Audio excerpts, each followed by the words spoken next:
नमस्कार. संस्कार चौमायेची and blog चॅनलमध्ये सर्वांचे स्वागत आहे. आज आपण साबुदाणा खिचडी कशी बनवायची रेसिपी बघूया. हे पहा, साबुदाण्यामध्ये 1 इंचवरती पाणी राहील. साबुदाणा भिजवल्यानंतर तेवढं मी पाणी घेतलेलं आहे. साबुदाणा अगोदर स्वच्छ धुवून घ्यायचा, त्यानंतर 1 इंच पाणी हाताच्या मापाने बघून घ्यायचं आणि त्यानंतर आपण झाकण लावून रात्रभर ठेवून द्यायचं आहे. हे बघा, रात्रभर भिजल्यानंतर बघा कसा साबुदाणा झालेला आहे. साबुदाणा पूर्णपणे छानपैकी असा भिजलेला आहे. आता आपण चमच्याने मिक्स करून घेऊयात. भिजवलेला साबुदाणा छानपैकी असा मिक्स करून घ्यायचा. त्यानंतर आपण शेंगदाणे आहेत, 1 वाटी, छोटी वाटी शेंगदाणे आहेत, ते दुसऱ्या बाउलमध्ये घालून आपण थोडंसं असं हाताला, दोन्ही हाताला थोडं थोडं पाणी लावून घ्यायचं. कारण पाणी लावल्यानंतर शेंगदाण्याची सालं लवकर निघून जातात, म्हणून अगोदर आपण भाजण्यापूर्वी शेंगदाण्याला पाणी लावून घ्यायचं आहे. आता कढईमध्ये आपण शेंगदाणे छानपैकी असे भाजून घ्यायचे आहे. शेंगदाणे भाजून झालेले आहे, काढून घेऊयात. त्यानंतर आपण शेंगदाण्यांची सालं सगळी अशी हाताने चोळून काढून घ्यायची आहेत. पाणी लावल्यामुळे काय होतं, सालं पटकन निघल्या जातात, म्हणून आपण सगळी सालं काढून घ्यायची आहे. बघू शकताय, शेंगदाण्याची सगळी सालं निघून गेलेली आहेत.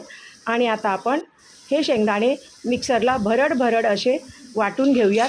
जास्त बारीक करायचे नाही आहे, भरडच वाटून घ्यायचे आहेत. बघू शकताय तुम्ही, या प्रकारे आपण भरड असे शेंगदाणे मिक्सरला वाटून घेतलेले आहे.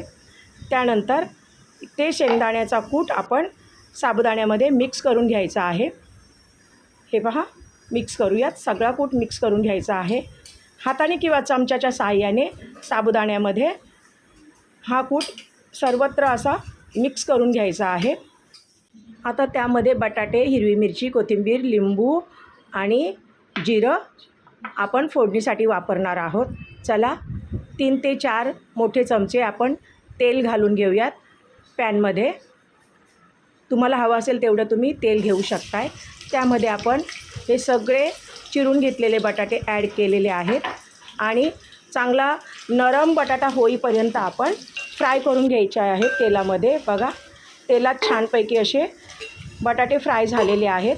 आता आपण काढून घेऊयात सगळे बटाटे. आपण हे बघा छानपैकी काढून घेतलेले आहे.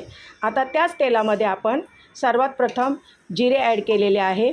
जिरे फुलल्यानंतर त्यामध्ये आपण हिरवी मिरची ॲड करून घेणार आहोत. हे बघा, आणि एखादा मिनिटभर हिरवी मिरची आणि जिरे एकत्र फिरवून घ्यायचे आहे. आणि लगेचच त्यामध्ये आपण शेंगदाण्याचा कूट घातलेले साबुदाणे मिक्स करून घ्यायचे आहेत. म्हणजेच तेलामध्ये साबुदाणे ॲड करून घेतल्यानंतर एखादा मिनिटभर फिरवून घेतलेले आहेत. त्यावरती आपण 2 मिनटासाठी झाकण ठेवायचे आहे. 2 मिनटं झालेली आहेत. आपण झाकण काढून बघूयात. छान मस्त. आता त्यामध्ये आपण फ्राय केलेले बटाटे घालूयात आणि त्यामध्ये आपण अर्धा लिंबू होता तोसुद्धा आपण पिळून घेऊया. नंतर चवीनुसार मीठ घालायचं आहे.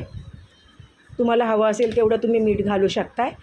आणि अगदी चिमूटभर साखर मी त्यामध्ये घातलेली आहे. कोथिंबीरसुद्धा ॲड केलेली आहे. आणि आता छानपैकी सर्व साहित्य मिक्स होईपर्यंत आपण चमच्याच्या साहाय्याने फिरवून घ्यायचे आहे.